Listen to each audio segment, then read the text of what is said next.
O presidente Jair Bolsonaro determinou o envio das Forças Armadas para combater as queimadas na Amazônia.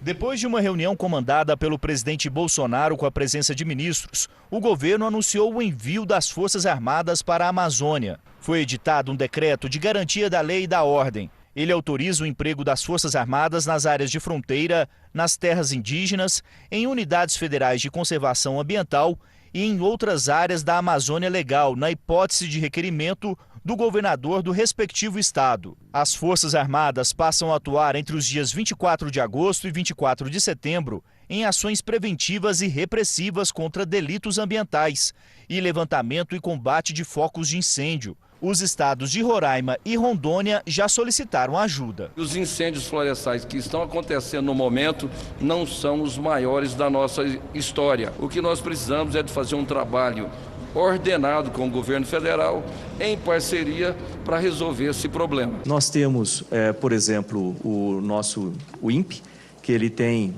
um sistema para indicar focos de incêndio, vai continuar a oferecer os dados e vai oferecer com maior velocidade, vamos dizer assim, né, diretamente para a comissão, né, para o grupo, né, que está trabalhando com o combate efetivo lá dentro em campo. E o presidente Jair Bolsonaro decidiu falar em rede nacional de rádio e televisão. A floresta amazônica é parte essencial da nossa história, do nosso território e de tudo que nos faz sentir ser brasileiro. Tenho profundo amor e respeito pela Amazônia.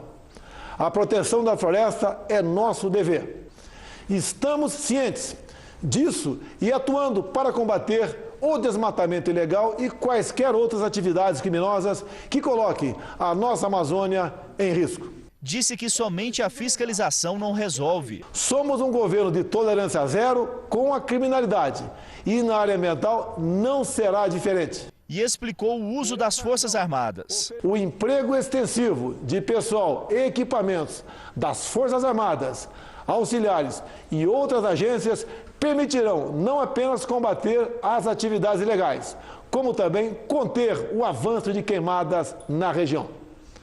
Estamos numa estação tradicionalmente quente, seca e de ventos fortes, em que todos os anos, infelizmente, ocorrem queimadas na região amazônica. Mesmo que as queimadas deste ano não estejam fora da média dos últimos 15 anos, não estamos satisfeitos com o que estamos assistindo. Falou da ajuda internacional e da reação crítica de países europeus. Outros países se solidarizaram com o Brasil, ofereceram meios para combater as queimadas, bem como se prontificaram levar a posição brasileira junto ao G7. Incêndios florestais existem em todo o mundo e isso não pode servir de pretexto para possíveis sanções internacionais. Na tarde dessa sexta-feira, o presidente Jair Bolsonaro falou por telefone com o presidente americano Donald Trump. Os dois conversaram sobre acordos bilaterais e incêndios na Amazônia. Os Estados Unidos ofereceram ajuda no combate às chamas. E por determinação de Jair Bolsonaro, o governo passou a agir na guerra de informações contra países que acusam o Brasil de incentivar o desmatamento. O Ministério das Relações Exteriores enviou aos diplomatas em todo o mundo informações sobre o que é feito aqui com relação à política ambiental. Um dos principais argumentos é o nosso Código Florestal, que obriga os fazendeiros da região amazônica a manter 80% das propriedades com mata nativa. As informações do governo ressaltam ainda que entre os 10 maiores países do mundo, o Brasil é o que mais preserva o meio ambiente. 24% do território são de áreas protegidas. Na China, este índice é de 14% e 11% nos Estados Unidos. Informações levantadas pelo Jornal da Record mostram que no Brasil as áreas de preservação permanente, como as margens de rios, variam de 5 a 500 metros. Na França e na Alemanha, países que acusam o país de desmatar a Amazônia, a legislação exige 5 metros. Segundo o Projeto Global do Carbono, que avalia as emissões de cada país, a Alemanha emitiu em 2016 mais de 89 bilhões de toneladas de CO2, contra 13 bilhões de toneladas do Brasil.